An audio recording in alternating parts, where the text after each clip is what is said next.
Hola, ¿qué tal? Soy su amigo Alfonso Suaste Puerto y les doy la más cordial de las bienvenidas a su programa Enfoque Jurídico, agradeciendo a ustedes, seguidoras y seguidores, su atención al mismo. En esta ocasión, las cámaras y el equipo de Enfoque Jurídico nos encontramos en la cuarta sala penal del Supremo Tribunal de Justicia del Estado de Guanajuato, teniendo ahora como anfitrión al magistrado maestro Héctor Tinajero Muñoz, quien es el magistrado propietario de la sala en la que nos encontramos y de quien me voy a permitir dar una breve reseña de su vasto y amplio currículum. Él es licenciado en Derecho por la Universidad de Guanajuato. Estudió la especialidad de Notaría Pública en la misma universidad. También cursó la maestría en Ciencias Jurídico-Penales en la Universidad de Guanajuato, habiendo obtenido el promedio más alto de la generación. Estudió también la maestría en Impartición de Justicia en materia penal, que es auspiciada por la Universidad Nacional Autónoma de México y la Universidad Iberoamericana, en la que también obtuvo el promedio más alto en la generación, obteniendo el título de maestro por excelencia académica. Tiene capacitación internacional y nacional, como ejemplo, en la ciudad de Boston, Santiago de Chile, Bogotá, Colombia, y en el estado de Chihuahua, entre otros. Lleva más de 21 años trabajando para el Poder Judicial del Estado de Guanajuato, desempeñándose como actuario, secretario de acuerdos, de proyectos, juez menor, juez de partido, juez de control. Fue también secretario general del Consejo del Poder Judicial y desde el 6 de octubre del 2016 es magistrado propietario de la Cuarta Sala Civil, a quien agradezco, magistrado, permitir que estemos aquí grabando el programa y haber aceptado la invitación. El tema para este programa se titula La prueba ilícita.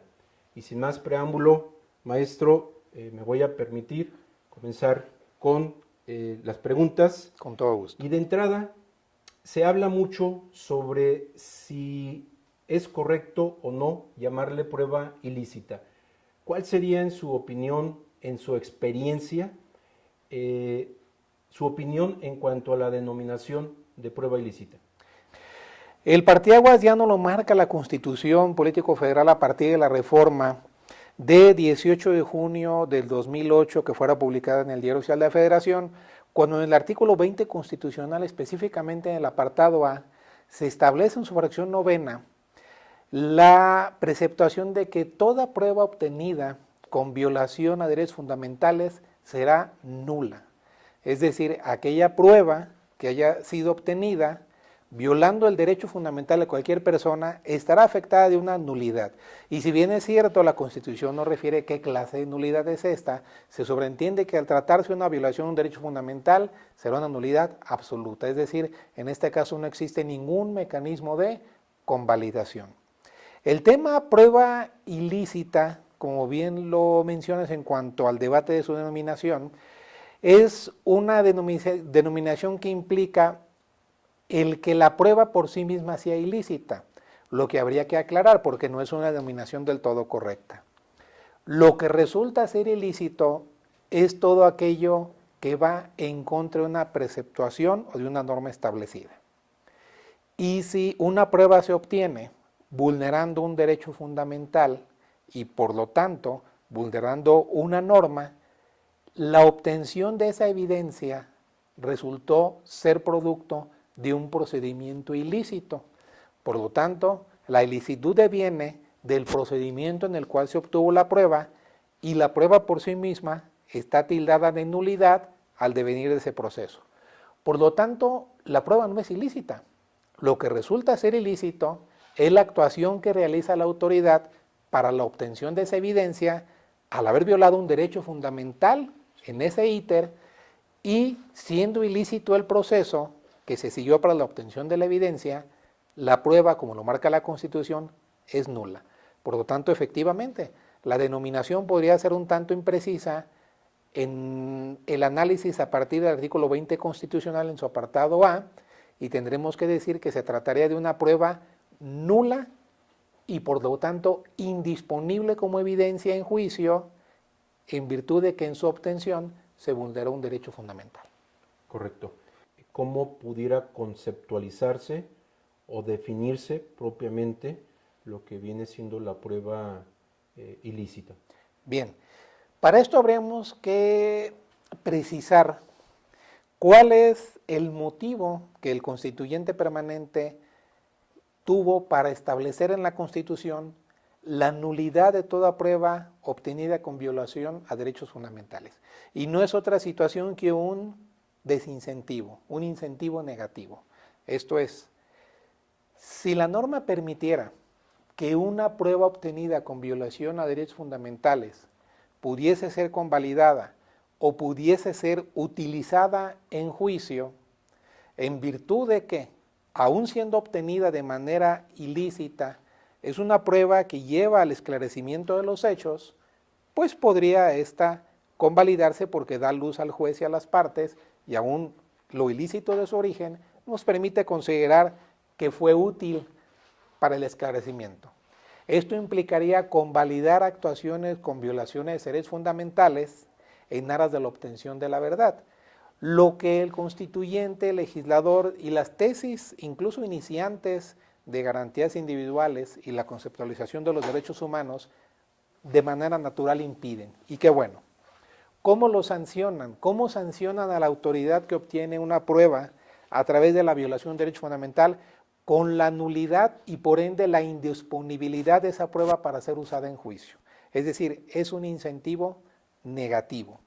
En tal tenor, ninguna utilidad tiene para la autoridad investigadora en este caso obtener evidencia incriminante para cualquier ciudadano si en su obtención se violaron derechos fundamentales, a sabiendas de que la información que se obtenga no podrá ser utilizada en juicio.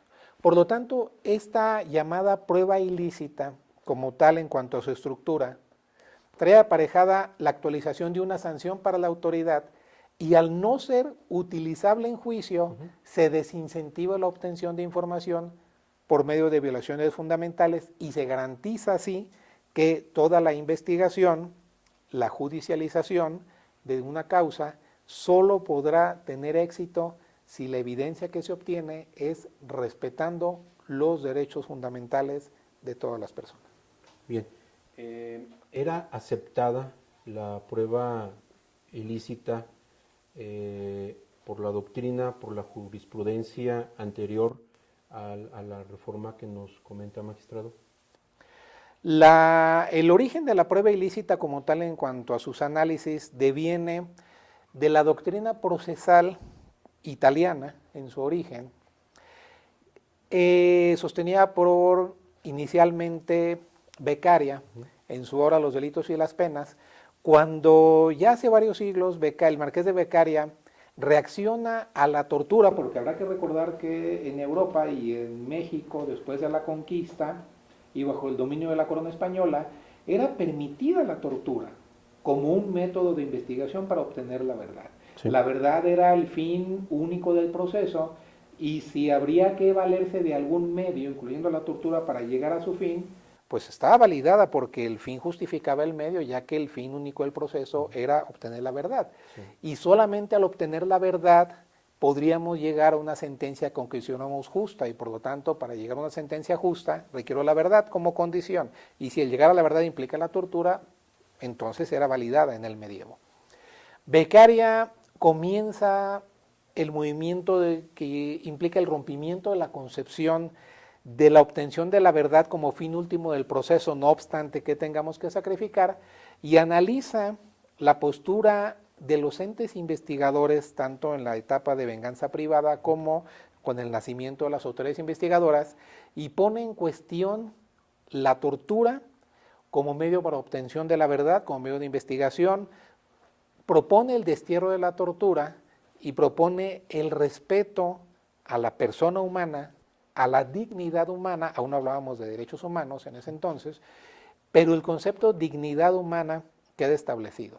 Y así comenzó a analizarse la ilicitud de la evidencia obtenida con violación a derechos fundamentales. En México, iniciada la quinta época de la Suprema Corte de Justicia, esto es a partir de la promulgación de la Constitución el 5 de febrero de 1917, la Suprema Corte de Justicia de la Nación comienza apenas a sentar las bases primigias de lo que la Constitución establecía en sus artículos 1 al 29 del 17 como las garantías individuales. Y dentro de estas garantías individuales que así se conceptualizaban en su momento, estaba establecida, no de manera expresa, pero sí tácita, en la séptima época la Corte lo precisa, la presunción de inocencia, el respeto a la persona y a sus bienes, y precisamente esto establecido en los artículos 14 y 16 constitucionales. Nadie puede ser molestado, refiere el 16, en su persona, papeles, posesiones, sino mediante mandamiento escrito, emitido por autoridad competente, que funde y motive, y el artículo 14 en los actos de privación, ambos artículos se refieren a la tutela de la persona, es decir, la persona y los procesos de investigación apegados a derecho, naciendo el concepto del debido proceso a través de la Corte y la vulneración al debido proceso desde la séptima época en la sanción de exclusión de evidencia. Ahora, ¿cuál es la posición actual que precisamente tiene la doctrina y la jurisprudencia? Hablemos de los criterios de la Suprema Corte de Justicia de la Nación en torno precisamente a la prueba ilícita. Bien, la reforma a la que hace referencia a la Constitución Político Federal del 18 de junio del 2008 implica el nacimiento del nuevo sistema de justicia penal, el sistema acusatorio adversarial.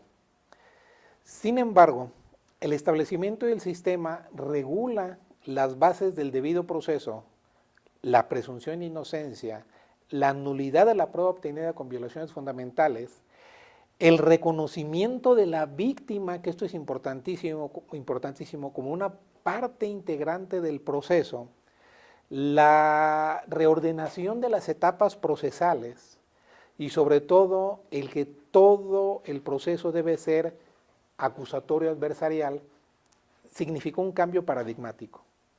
Sin embargo, quedaba un pendiente por ahí para poder materializar estos, en aquel momento, en el 2008, todavía conceptualizados como garantías individuales. Ya a nivel internacional, a través de las condenas que se hicieron a México en los precedentes Rosendo Radilla y Campo Algodonero por la Corte Interamericana de Derechos Humanos, se estableció la necesidad que tenía nuestra nación de establecer un respeto irrestricto a los derechos humanos, en un concepto muchísimo más amplio e integral que las garantías individuales. Esa es la reforma de 2010 y 2011, específicamente el artículo 1 de la Constitución Político Federal, donde se establece no solo el concepto de derechos humanos, sino la obligación transversal de todas las autoridades de proteger, tutelar, salvaguardar los derechos humanos de todas las personas. Nace el criterio esgrimido por la Suprema Corte de Justicia de la Nación de control de convencionalidad, en donde las autoridades jurisdiccionales les es dable decretar la inaplicación de una norma si se considera que es vulnerante o restringente de derechos humanos, y viene todo un nuevo paradigma de tratamientos. Yo creo que la reforma al nuevo sistema y su nuevo paradigma en 2008 no pudo ser consolidada y no puede ser entendida sino a través del tamiz del artículo 1 constitucional. Es decir, este nuevo sistema solamente puede operar si comprendemos su operación a partir del respeto irrestricto a los derechos humanos de todos y cada uno de los intervinientes. Y a esto me refiero, y ahora aterrizo la pregunta, que la conceptualización de este sistema y los derechos humanos implican el respeto al derecho humano del imputado, pero también de la víctima. Sí. La víctima, al ser parte y tener un apartado C en el artículo 20 con los derechos humanos, y el inculpado en el apartado A, y la víctima, al tener una asistencia novedosísima a partir de la Ley General de Atención a Víctimas con una asistencia jurídica y un derecho en tres vertientes, sí, el derecho a la verdad, a la justicia y a la reparación integral, implica necesariamente un nuevo paradigma. Sin embargo, concluyo, este nuevo sistema puede ser comprendido como acusatorio adversarial, público, transparente, pero si no es explicado al tamiz de los respeto a los derechos humanos, no tendría la equivalencia en cuanto a su comprensión como un sistema que busca no solo sancionar, sino reparar todas aquellas violaciones de derechos fundamentales que fueron provocadas a la víctima, sancionar al inculpado y esclarecer la verdad desde el punto de vista de las partes y el restablecimiento de la paz social hacia nuestra comunidad como lo establece la codificación.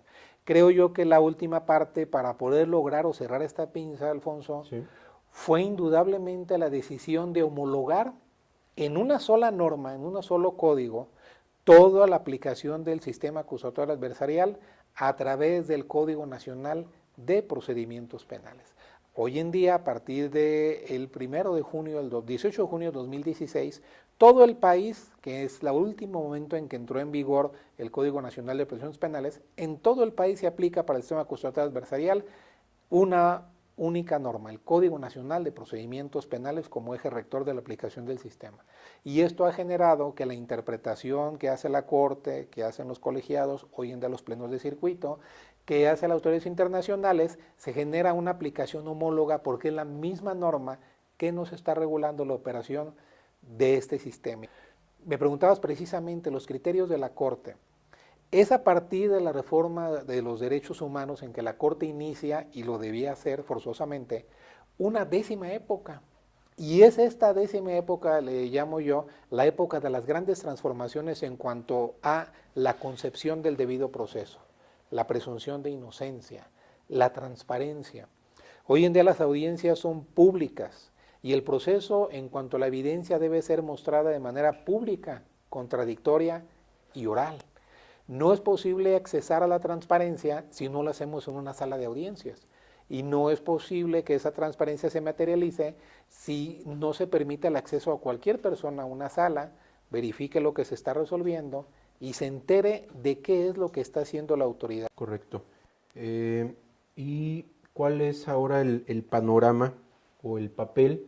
Ya nos mencionaba usted los fundamentos, el fundamento constitucional, lo relativo al Código Nacional de Procedimientos Penales, pero le preguntaría qué pasa con relación al derecho internacional, a tratados internacionales que tienen que ver, por un lado, con los derechos humanos de las personas y precisamente el tema que estamos abordando sobre la prueba ilícita. Bien, es fundamental, Alfonso. Nuestra reforma al 1 constitucional establece que hoy en día la concepción normativa para la resolución de un asunto, el planteamiento de un asunto ante una autoridad jurisdiccional en el orden penal, debe revestir normas sustantivas y adjetivas. En cuanto a las normas sustantivas, el Código Penal, con las garantías del 14 Constitución de la exacta aplicación de la ley al caso concreto, pero en cuanto a las normas procesales y el respeto a derechos humanos, tenemos que atender al artículo 133 constitucional y no solo tenemos las normas de derecho interno, también aquellas de derecho externo. Y específicamente para México, sí, tenemos 2 sistemas de normas internacionales que nos regulan. La primera de ellas es el Sistema Interamericano de Protección de Derechos Humanos, que se finca en el Pacto de San José de Costa Rica y que precisamente decanta en 2 instituciones. Primero es la Corte Interamericana de Derechos Humanos, con sede en San José de Costa Rica, que se encarga precisamente de sancionar a aquellos estados, no personas, aquellos estados integrantes del Pacto de San José, que vulneran o restringen de manera sustancial los derechos humanos de aquellos ciudadanos que están dentro de sus países, sean o no connacionales en los mismos. El segundo de estos sistemas de protección de los derechos humanos es denominado Sistema Universal de Derechos Humanos, que depende de todos los tratados que México ha firmado a través o bajo el auspicio de la Organización de las Naciones Unidas. El Sistema Interamericano de Derechos Humanos se basa precisamente en una norma que es muy homóloga al Pacto de San José, que es la Declaratoria de Derechos Civiles, de Derechos Humanos y la protección de los mismos. Sí. Este sistema ONU o Sistema Universal de Protección de Derechos Humanos tiene un sistema diverso porque puede tener observaciones, puede tener consultas, es decir, hay toda una serie de mecanismos de vigilancia para que los estados integrantes respeten los derechos humanos. Respondo a tu pregunta tratando de ser muy preciso. ¿Por qué el derecho convencional o el derecho internacional establece tratados importantísimos para la protección de los derechos humanos, cuando la Constitución Política de los Estados Unidos Mexicanos, de los artículos 1 al 29, prevé derechos humanos sustanciales, bajo incluso los principios de progresividad y universalidad que nos garantizan a todos ya los derechos humanos? ¿Por qué en toda Latinoamérica los países firmantes tienen también el reconocimiento de derechos humanos en medios internacionales? Bueno, la razón es muy sencilla. La firma de los tratados internacionales de protección a derechos humanos garantizan el compromiso de todos los estados de que en cualquier momento, si el estado gobernante decide generar normativamente modificaciones a la Constitución que impliquen restricción a los derechos humanos de sus ciudadanos, tiene un límite, y ese límite es el derecho convencional. Es decir, ningún estado miembro del Pacto de San José y ningún estado miembro del Sistema Universal de Derechos Humanos puede generar restricciones en su normativa interna, aún constitucional, que vaya en contra de la tutela de derechos humanos desde el punto de vista de convenciones internacionales. Esta es la manera en que los estados han logrado garantizar la protección de los derechos humanos más allá de sus fronteras, más allá de sus propias constituciones, elevándolos a organismos internacionales de investigación y persecución y de pactos internacionales que reconocen estos derechos humanos. Es por eso, Alfonso, que hoy en día es ordinario que las partes en un litigio le invoquen al juez no solo el Código Procesal, no solo el Código Civil, no solo el Código Penal, sino también le soliciten el respeto a un derecho humano establecido ya no solo en la Constitución, sino en un tratado internacional firmado y ratificado por México con plena vigencia de respeto a los derechos humanos. Y el juez debe conocer la normativa internacional y la debe aplicar al caso concreto. Pues bueno, ya comentaba al inicio de nuestra plática lo relativo al control de convencionalidad ex oficio. ¿Pudieran dar un poquito más sobre el tema y explicarlo, la cuestión de los derechos humanos, relacionándolo precisamente con lo de la prueba ilícita? Claro. Tanto en el Pacto de San José de Costa Rica como en la Declaración de Protección de Derechos Civiles y Políticos, desde el punto de vista del Sistema Universal de Protección de Derechos Humanos, establecen ambas normatividades internacionales el pacto que los estados hacen con el sistema interamericano y con el sistema universal, de que en la investigación de los delitos y en el procesamiento de los mismos habrán de realizarse con estricto apego y respeto irrestricto a los derechos humanos de todos los intervinientes en el proceso, no solo el inculpado, también la víctima. Se establece también como sanción que cualquier violación a derechos fundamentales y cualquier evidencia obtenida con esta violación habrá de ser indisponible en juicio. Esto significa que aun y cuando una norma procesal no lleve prevista la exclusión de una evidencia obtenida a través de la violación a un derecho fundamental, las partes pueden invocar la disposición genérica, porque no son específicas, son declaraciones generales, la disposición genérica establecida en la convención y solicitarle al juez que a partir de la convención decrete la nulidad del proceso de obtención de evidencia, la nulidad de la prueba como tal y su indisponibilidad en juicio. Ahora bien, el juez está obligado a juzgar con un respeto irrestricto a los derechos humanos, tanto para el imputado como para la víctima.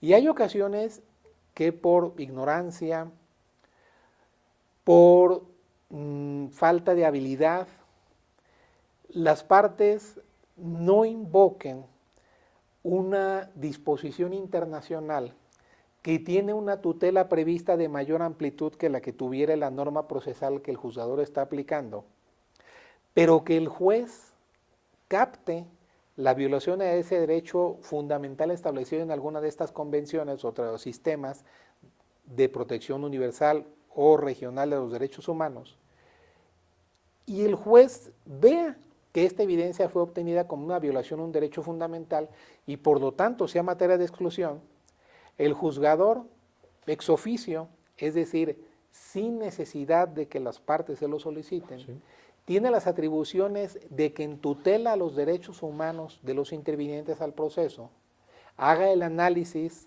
haga la aplicación de la Convención Internacional y provoque la exclusión de esa evidencia. Este análisis ex officio no únicamente puede realizarse a través de la obtención de un procedimiento ilícito para una evidencia, es decir, la intromisión de un domicilio sin un orden de cateo, situaciones así, la revisión de una persona sin causa justificada que implique una violación a su libertad de tránsito, si no hubo un control provisional preventivo para hacerle una revisión ya sea superficial o más profunda. Me refiero incluso a normas que pueden estarse considerando como vulnerantes o restringentes de un derecho humano. Me refiero como ejemplo a la toma de muestras. Sí. El Código Nacional de Prisiones Penales tiene prevista la toma de muestras de cabello, de saliva o de sangre para ser analizadas. Sí. Y en caso de que subsista la negativa del sujeto a quien se está realizando la investigación para obtener esta muestra, puede, marca la norma, acudir al juez del control para superar esa negativa. Pero ¿qué pasa si el juez de control estima de relevancia la obtención de esa muestra de saliva o de cabello para extraer el ADN y realizar la comparativa pericial? La norma nacional puede permitir al juez de control establecer el que se tome la muestra. Es la vulneración de un derecho humano, voy a poner un ejemplo muy conocido, el domicilio. Sí. Dice la Constitución, nadie puede ser molestado en sus papeles, propiedades, personas, sino mandamiento escrito de autoridad judicial que funde inmutable la causa del proceso. El auto de execuendo, el auto de mandamiento en forma, el auto en un juicio ejecutivo mercantil que ordena requerir de pago, emplazar y embargar al demandado, implica necesariamente una intromisión incluso con fuerza pública, un domicilio. Aun y cuando la Constitución me marca la inviolabilidad domiciliaria, el Estado no puede entrar en el domicilio sin mi consentimiento. Si hay una orden escrita por un juez que funde inmotivo la causa del proceso, puede el Estado ingresar a mi domicilio, es un automandamiento en forma. Bueno, mi cuerpo es invulnerable, mi integridad física el Estado debe respetarla. Pero ¿qué sucede cuando la norma le permite a un juez de control autorizar a la autoridad a realizar un acto de investigación que considero intrusivo hacia mi persona, el tomar cabello, el tomar saliva, tomarme una muestra de sangre sin mi consentimiento? Y yo puedo considerar, bueno, yo creo que la evidencia obtenida podría ser ilícita y no voy a llevar a debate el proceso, porque el proceso para la obtención está en la norma, sino llevo a debate de inconvencionalidad la norma misma. La norma misma vulnera un derecho humano que es tutelado por una norma internacional, una normativa internacional que implica el que no puede ser sujeto de investigación la persona como tal sin su consentimiento, y entonces puedo yo de manera convencional establecer un debate tanto para el proceso como para la norma. Y en ambos casos, si la norma se estima inconvencional o el proceso se estima ilegal, la ilicitud se desprende de la evidencia obtenida y su indisponibilidad en juicio. De ahí que evidentemente también la prueba ilícita en cuanto a proceso o en cuanto a norma puede ser debatida a partir de la aplicación de tratados internacionales.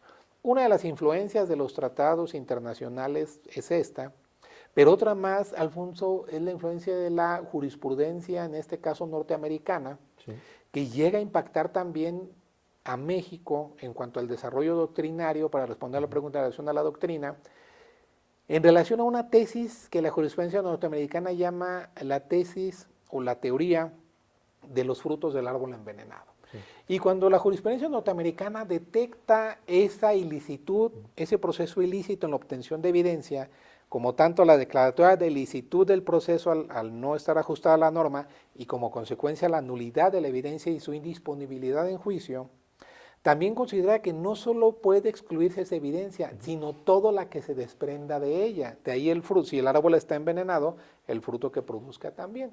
Por lo tanto, refiere la jurisprudencia, si se ingresó a un domicilio sin una orden de cateo y se obtiene evidencia incriminante, no solo esa evidencia, ese guante con sangre, ese cuchillo con sangre debe excluirse. Sí. Si ese guante, a ese cuchillo, a esa arma de fuego se le practicaron pruebas periciales y se obtiene información genética de ADN que vincula a la víctima y al inculpado al tener dos perfiles, huellas dactilares en el arma de fuego que al hacer la prueba pericial de dactilares implica que fueron impresas por el inculpado y genera evidencia de cargo, no podemos quedarnos solo con la exclusión del arma y el cuchillo, pero sí darle relevancia a las periciales que se practicaron en esta evidencia material y se desprendieron de la misma. A través de esta tesis, no solo debe excluirse aquello que se obtiene como prueba ilícita, sino todo lo que de ella se desprenda.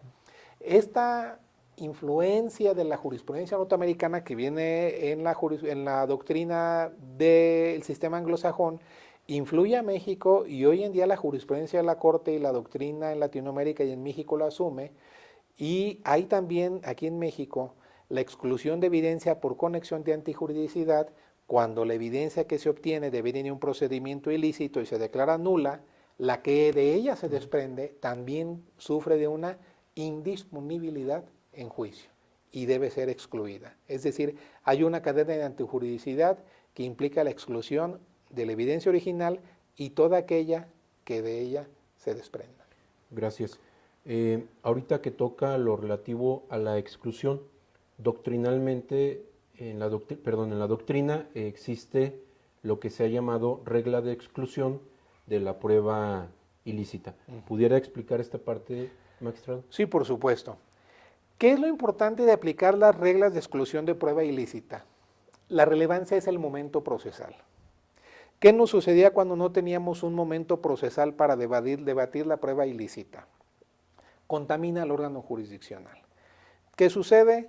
Una evidencia se obtiene con violación a derechos fundamentales, no se alega su exclusión, llega en el sistema tradicional, el sistema escrito ante el juez valora todas las pruebas, emite una sentencia condenatoria, y la máxima convicción se obtiene de aquellas muestras de sangre que se obtienen de la ropa, este es un caso real, que la policía obtuvo al introducirse al domicilio del inculpado y obtener ropa, calzado, un cuchillo, se le practicaron pruebas genéticas, resultó ser los perfiles genéticos del inculpado y de la víctima, coincidencias, huellas en el piso que levantaron. Sin embargo, no había una autorización para ingresar a ese domicilio, según le refirió la madre del imputado. Pero estas pruebas eran contundentes y convincentes, que ubicaban al inculpado y a la víctima en el momento y en el lugar, y como ambos perfiles genéticos hacían coincidencia en relación a lo actuado, a la irresponsabilidad del inculpado. Sin embargo, cuando se concede el amparo, sí, el tribunal colegiado estima que estas pruebas por natura fueron obtenidas de manera ilícita y le pide al juez que emita una resolución excluyendo del material probatorio estos elementos de convicción y juzgando con solamente aquellos que fueron recabados de manera lícita. El juzgador y las partes tienen ya una convicción porque analizaron prueba, si bien ilícita, prueba que los llevó a convencerse de la responsabilidad del inculpado. Y esa convicción, aunque no la plasmen en la resolución, existe en la mente del juzgador. Sí. ¿Cómo resolver este problema de prueba ilícita desde el punto de vista procesal en base a las reglas de exclusión?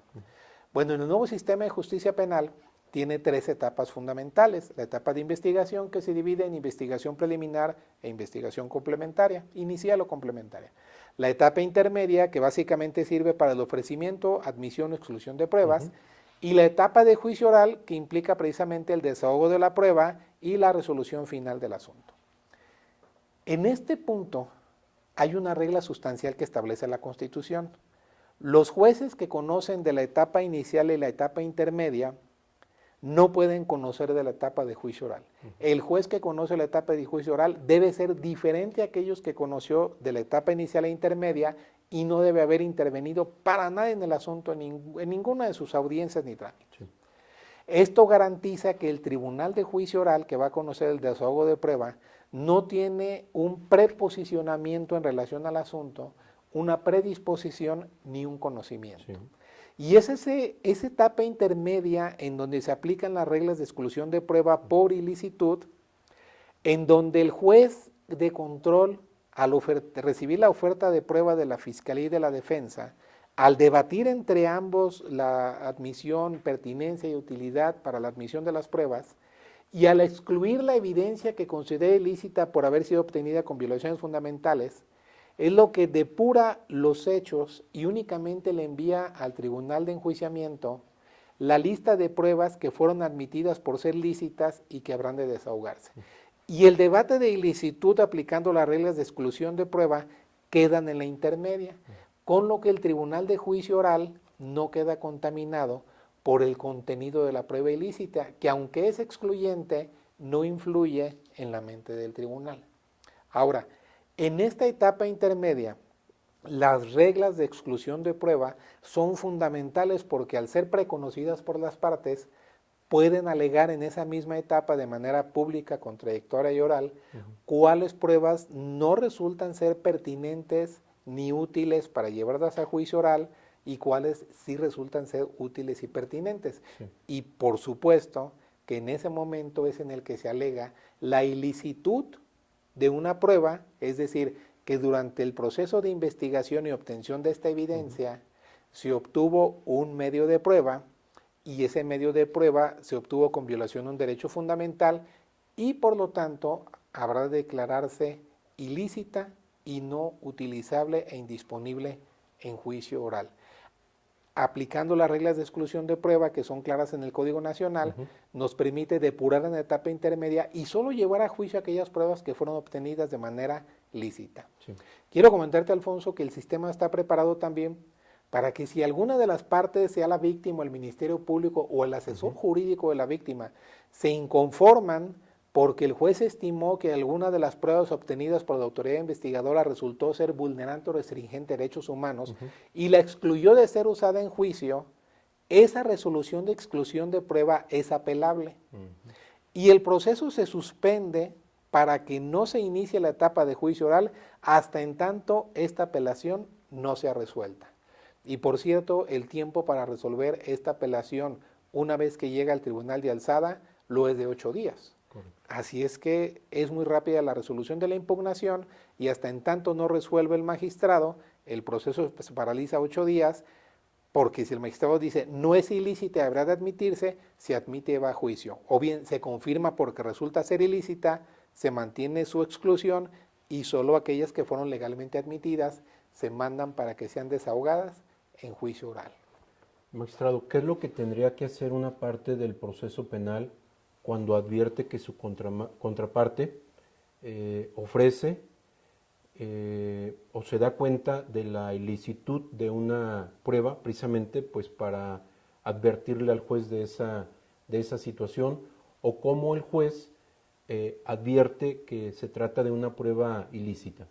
Bien, cuando llega el momento de la oferta probatoria, sí, el Ministerio Público tiene que ofrecer sus pruebas en un escrito denominado escrito de acusación. El Ministerio Público cierra la etapa de investigación complementaria, que el juez fija un plazo que no puede ser mayor a 6 meses, y después de cerrarla tiene 15 días para decidir la autoridad ministerial si va a acusar al inculpado, si va a solicitar sobreseimiento o la suspensión del proceso.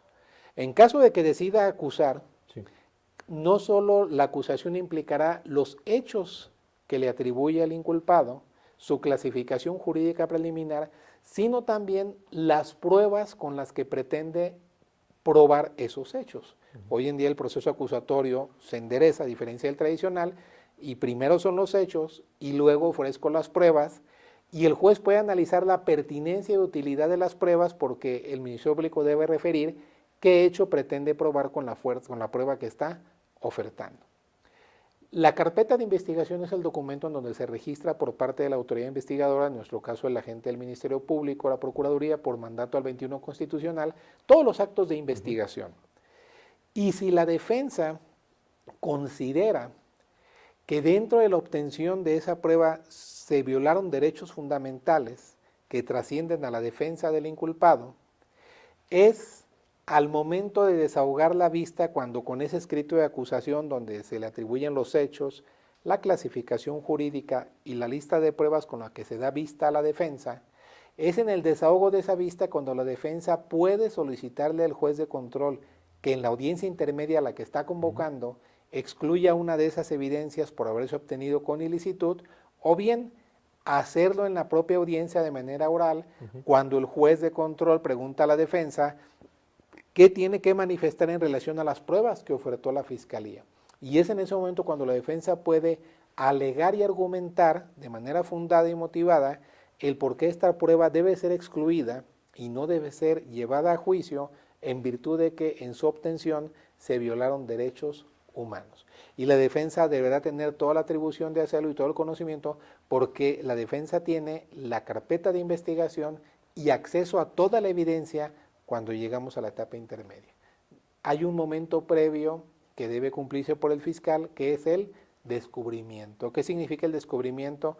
Que en todo momento la defensa en la etapa judicializada, una vez que el imputado es vinculado a proceso o se pretende en la investigación entrevistarse o se presenta, debe tener acceso a toda la evidencia, a todos los registros de investigación, tanto él como su defensor. Y ese es el momento en el que la defensa debe alegar la exclusión de esa prueba por ilicitud.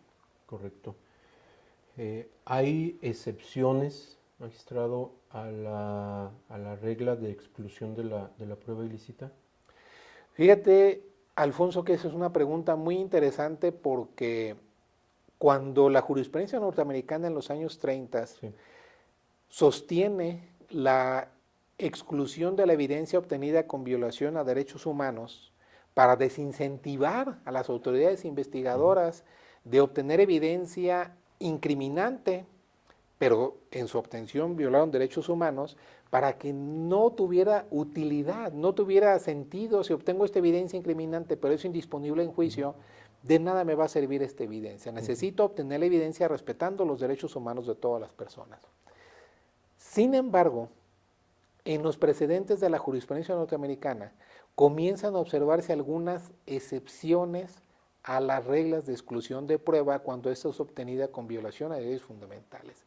Y el Código Nacional considera algunas de ellas, y la jurisprudencia de la Corte también.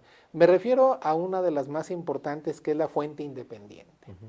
¿Qué es la fuente independiente? Implica que si yo obtuve la información de la responsabilidad del inculpado a través de la entrevista que como agente del Ministerio Público o policía investigador realicé a una persona, y esta persona me proporcionó, porque lo percibió por sus sentidos, porque estuvo viviéndolos, estuvo cerca, y me dio los datos de cómo fue el homicidio, quiénes intervinieron, por dónde llegaron, a dónde se fueron y dónde dejaron a la persona sin vida y cómo es que la privaron de la vida.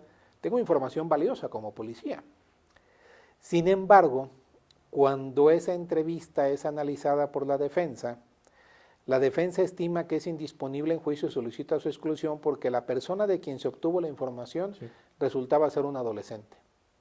Y ni la policía ni el Ministerio Público a ese adolescente debieron haberle previsto una asistencia social, que estuviera presente quien ejerce la patria potestad, verificar si en su estado de adolescencia no requería una asistencia especial, como puede ser un psicólogo, un trabajador social, y tutelar los derechos que lo marca el protocolo que establece la Suprema Corte de Justicia de la Nación de niñas, niños y adolescentes que intervienen en un proceso y máximo un proceso penal, a fin de garantizar y salvaguardar sus derechos. Si todo esto no se tuteló y no se cuidó, se puede alegar la exclusión de la evidencia así obtenida. Y esta información que proporcionó el testigo es indisponible en juicio. Sin embargo, resulta que frente había otro testigo. Y ese otro testigo proporciona la misma información que proporcionó el testigo adolescente, porque vieron lo mismo, vieron el mismo hecho desde diferentes ángulos. Si bien es cierto la información que proporciona este testigo debe excluirse, la del otro no, porque es independiente de este, viene de una fuente independiente. Esa información viene de otro testigo que nada tiene que ver con él. La cadena de ilicitud implicaría que lo que dijo este testigo y todo lo que se desprenda de ella por conexión de antijuridicidad es excluible. Pero si deviene de una fuente independiente, entonces no. Entonces no está afectado por esa cadena de antijuridicidad. Así es que una de las reglas para no aplicar la regla genérica de exclusión de evidencia por ilicitud es denominada fuente independiente. La segunda de estas reglas que marcan una excepción y que es muy importante, se denomina descubrimiento inevitable. Y esto tiene origen en un precedente también de la jurisprudencia norteamericana, en el que una pequeña es secuestrada por un inculpado, es llevada y atada a un árbol, la policía está investigando el paradero de la menor, no logra dar con él, tiene ya un día extraviada, la policía considera que es un asesino serial quien está cometiendo esa serie de homicidios en esta ciudad y considera la policía que si no localiza a la menor a la brevedad va a morir como todas las demás víctimas. Entonces tienen un probable responsable y lo llevan a interrogar a la policía y cuando se van buscando cerca de la casa del inculpado, calculan los especialistas, los peritos, que si va cargando a la menor víctima y la lleva cargándola a determinado espacio para dejarla amarrar y regresar porque no entran vehículos, es un terreno anegado en Luisiana, no pudo caminar más de 10 kilómetros a la redonda, lo mucho por las horas en las que se perdió la víctima y todo. Hacen un cálculo, marcan un perímetro general y comienzan a peinar a pie la zona, tanto lugareños como policías, buscando a la menor. Y el inculpado está detenido, siendo investigado como probable responsable. Pero el tiempo se acaba. Uno de los elementos de policía que lo tiene a su cargo, desesperado, lo golpea para que el inculpado confiese que él se llevó a la menor y dónde la tiene. Y el inculpado, amén de los golpes, dice, sí me lleva a la menor y está atada en este árbol. Quienes investigaban el hecho, caminan por el agua buscándola, ya está el atardecer, casi cae la noche, cuando recibe el líder del equipo de búsqueda la llamada del policía que había golpeado al inculpado y le dice, mira, como quiera que sea, tengo la información. Sí. Y lo que me importa es la vida de la menor. Entonces, ¿dónde estás tú? Dame tu ubicación, estoy aquí. Camina 70 metros, vas a ver un árbol, lo estoy viendo en el mapa yo, vas a ver un árbol bastante grande, ahí está atada la menor. Efectivamente, el grupo marcha rápido, dan la vuelta y ahí está la menor. Cuando el asunto llega a juicio oral, la defensa solicita la exclusión de la evidencia que implicaba la menor, ya había muerto, el cuerpo de la menor y toda la evidencia que de ella se obtuviera porque estaba el ADN del inculpado en la menor, estaba su piel en sus uñas cuando ella se defendió y solicita a la defensa la exclusión de toda esa evidencia porque fue obtenida a través de la violación de derecho fundamental que es la integridad personal del inculpado a través de la tortura y por lo tanto esa información que llega a los policías que hacían la búsqueda deviene un proceso ilícito y también la que de él se deviene, que es el cuerpo de la víctima y toda la evidencia que incriminaba al inculpado. Es decir, era una sentencia absolutoria natural. Sin embargo, la Fiscalía lanza una tesis al tribunal. Sí. Y la tesis que le lanza parte de una serie de preguntas que le formula muy interesante al líder de la investigación. Y le dice, de cuando usted recibe la llamada, ¿a qué distancia estaba del cuerpo? Pues yo estaba a 70 metros. Si no hubiera recibido la llamada, usted hubiese localizado el cuerpo y dice él, inevitablemente nos quedaban más de hora y media de luz y al ritmo y avance lento que llevábamos, pues en 25 minutos hubiésemos llegado toda la línea de búsqueda a ese punto y lo hubiéramos encontrado. Es decir, inevitablemente usted hubiese encontrado el cuerpo de la víctima y responde, así es, era inevitable, solo que nos adelantamos porque recibimos la información, pero de no recibirla, inevitablemente la hubiéramos encontrado, pues nada implicaba que hubiéramos cambiado de rumbo o abandonado la búsqueda, era inevitable, no lo íbamos a hacer. Esta segunda excepción es muy interesante porque la Corte Suprema de Estados Unidos la recoge. Y si bien es cierto, no hay una fuente independiente, refiere que inevitablemente esa información que se obtuvo de manera ilícita, la autoridad investigadora lo hubiese obtenido. Y se genera el criterio del descubrimiento inevitable como una de las excepciones a la regla de exclusión de prueba por ilícita. Es el descubrimiento inevitable y es precisamente la fuente independiente, dos de las excepciones que la jurisprudencia norteamericana ha marcado y que la Corte en resoluciones aquí en México genéricas ha invocado como posibles excepciones a la regla de exclusión de prueba. Claro, existe otra, la de la buena fe, la de el vínculo atenuado, es decir, hay otras que la Corte solo menciona, no analiza, pero sí comenzamos ya a explicar estas excepciones. Correcto. Ya por último, preguntarle simplemente, mencionaba, pues bueno, el papel de los tratados internacionales, de la Corte Interamericana. ¿Existe alguna resolución de la Corte Interamericana de Derechos Humanos que pudiera usted sugerir y que tenga relación, obvio, con la prueba ilícita, magistrado? Bueno, existen varias resoluciones de la Corte Interamericana de Derechos Humanos que tutelan la actuación de la autoridad en investigación de los delitos.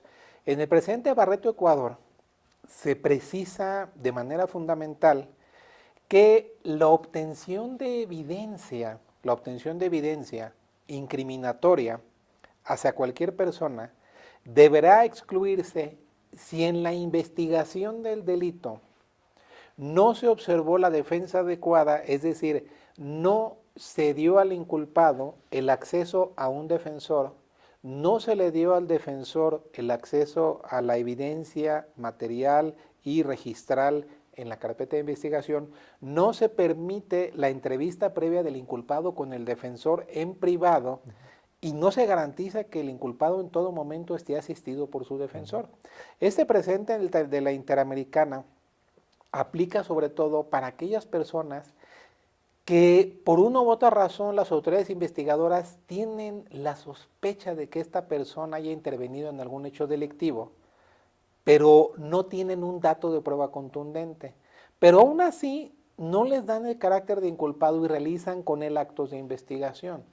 Este precedente Barreto implica que si se va a realizar un acto de investigación, debe dársele acceso a la carpeta, nombrarle un defensor y realizar un acto de investigación. Porque si hay al menos la probabilidad de que haya intervenido, no podemos hacer una investigación sin que exista una defensa que asista al inculpado y un acceso a los registros de investigación.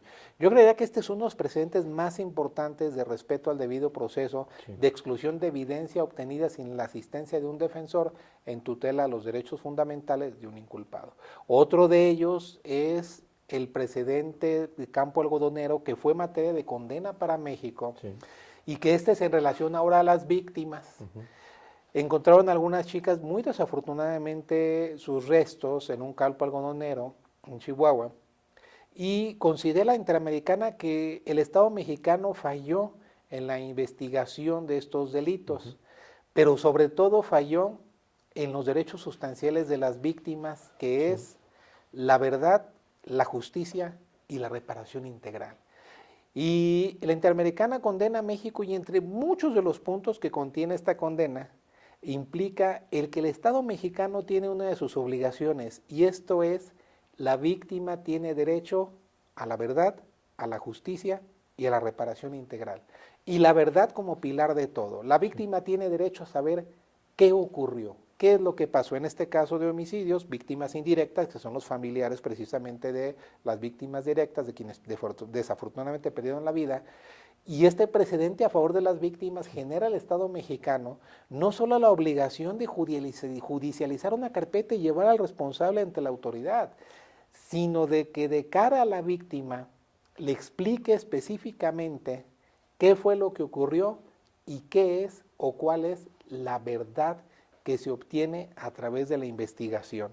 Es decir, el esclarecimiento de los hechos a partir de este precedente no debe verse como una obligación de investigación para llevar al responsable a juicio, sino también como un derecho humano de las víctimas de saber qué es lo que ocurrió para que a través de esa verdad se les brinde justicia y una reparación integral. Creo que son dos precedentes, tanto para el inculpado y la víctima, muy importantes para México.